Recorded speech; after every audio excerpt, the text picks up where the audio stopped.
Hey everybody, welcome back to the channel. Today I've got the new Predator 30-ton log splitter from Harbor Freight.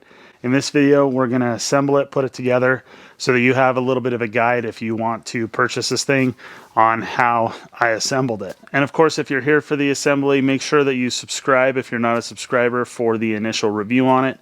And then of course a longer term review of multiple firewood splitting seasons down the road. So as you can see here, there's going to be a bunch of smaller components to unpackage and get out of the way and uncrate when you get this box open. I just went ahead and used the lid of the box to put all those smaller components and documents and things on so that I could get to the larger components at the bottom that we're going to be using first to assemble. Okay, so the first thing that it says to do in the steps of assembly is to kick out that support bar, the jack, and that stuff you assemble is these two pieces here using these two M12 by 100 bolts.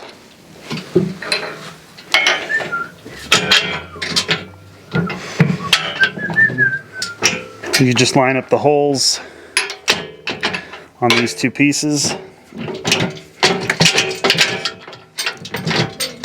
and run the bolts through.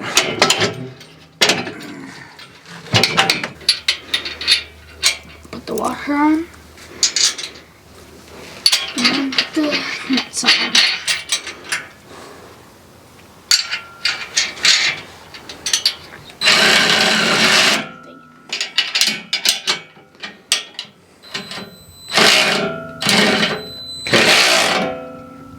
Now the next side. So on this side, the bolt is an 18 and the nut is a 19. Okay, now that the tow bar is connected to the hydraulic fluid tank, the next thing you do is you put the fenders with the reflectors on the sides of the hydraulic tank. Okay, you take the it's actually six, three for each side, M10 bolts, and that's what you use to attach the fenders onto the log splitter. So it goes bolt, and actually I think they want it to go this way. Bolt, washer, spring washer, nut. And I'd probably just get this nice easy access top one done, and then it'll hold it there for you and you can put the other nuts on.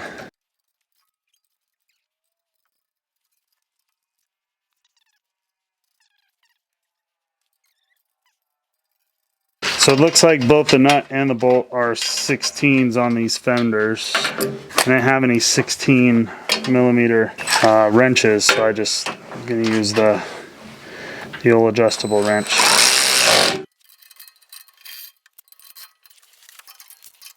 Okay, next step is to get the wheels on.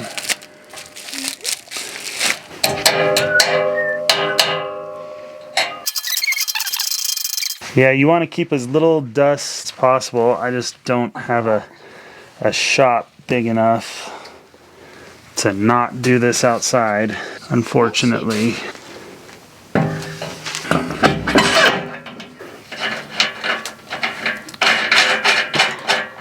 If you can't tell, I'm just using the shipping box here to hold this thing up. And in my previous experience with putting these caps on, this is not a fun job here.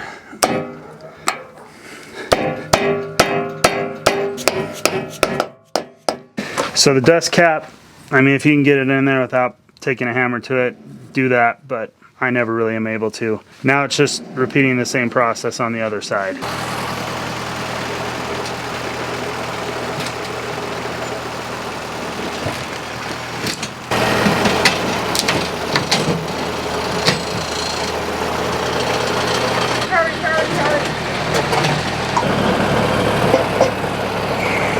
Okay, let it down a little.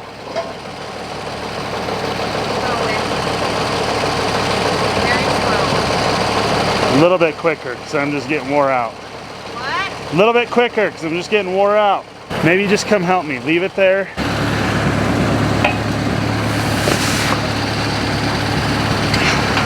Slide it that way.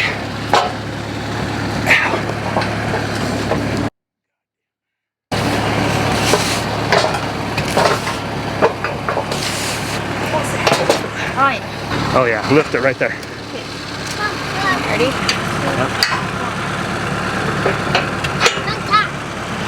Oh, here it is. Hi. Oh, stop. Hey, Dada. Okay, the next thing is to mount the engine. I suspect that that's the orientation, but I will double check just to make sure. All right, so that is the correct orientation. You have to mount it with the M8x40 bolts.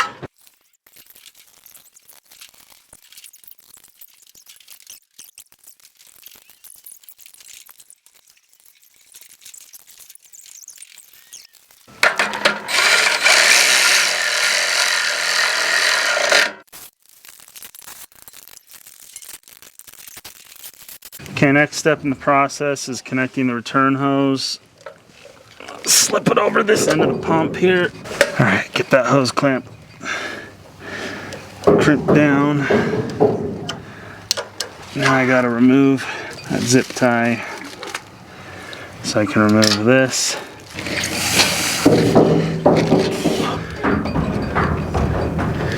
Okay, now the return hose is connected. The hose clamps are both tight and secure.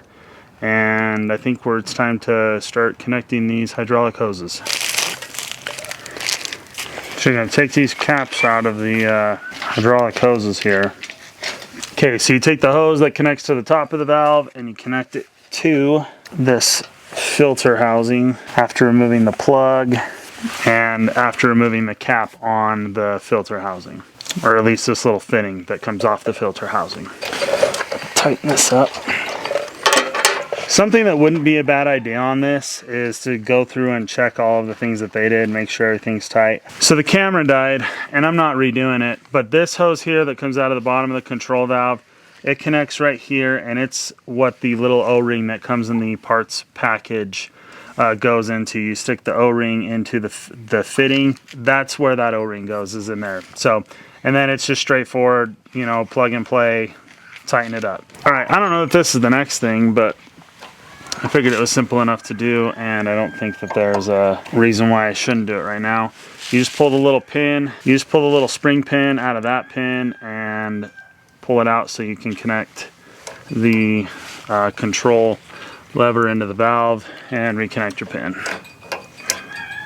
So built into the frame here is threaded brackets to mount the log holder to, or the log cradle, I guess they call it. So very nice and easy assembly. In this case right here, really enjoy that. Just run the bolts in nice and easy. I'll have to get a size on these bolts, but they're probably 15s. I'm not totally sure. 16s.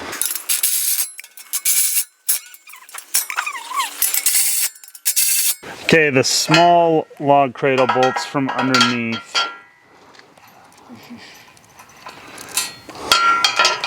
So you'll just run those bolts through like that on top.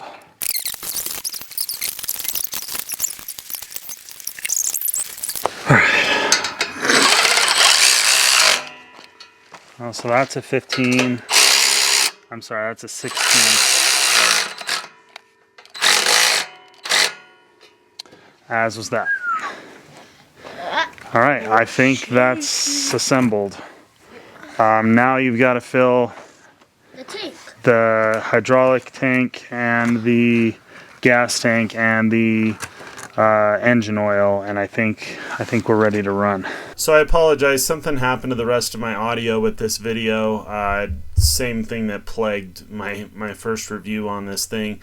But anyway, you're going to remove this cap to the hydraulic fluid tank, and you're going to take a 5-gallon bucket of ISO 32 hydraulic fluid, and you're going to fill the tank up with almost all of that 5-gallon bucket. You'll have a little bit left over, which will give you a little bit for, you know, leaks and spills and things like that. And then you're going to fill up the engine with oil because it does not come with any oil, and if it does, it's not good oil. It's just shipping oil, and it's going to take a half a quart of oil to fill it up. And then of course you're going to fill it with some gasoline. Personally, I like to use ethanol-free fuel in my small engines. You can use whatever you want. You can use 87 octane, just plain ethanol fuel. And then you're pretty much going to be ready to start this thing up. So you're not going to hear any sound of it starting up for the first time, which is very disappointing to me. But if you want to hear the thing run, I've got a short review, kind of an initial review on this thing that you can go check out, and you'll see evidence of it running because the hydraulic ram runs out and then runs back here for me. But yeah, hopefully this gave you some good idea, some confidence of how to assemble this thing. It's very simple, pretty straightforward. The instruction manual is what I went off of. I will say that smaller log cradle I may have installed backward or upside down according to someone. That made the most sense to me. I like where it is. I'm not moving it. But yeah, thanks everybody for watching. Give this video a thumbs up if you haven't already. Make sure you subscribe if you're not subscribed, and we'll see you in the next video.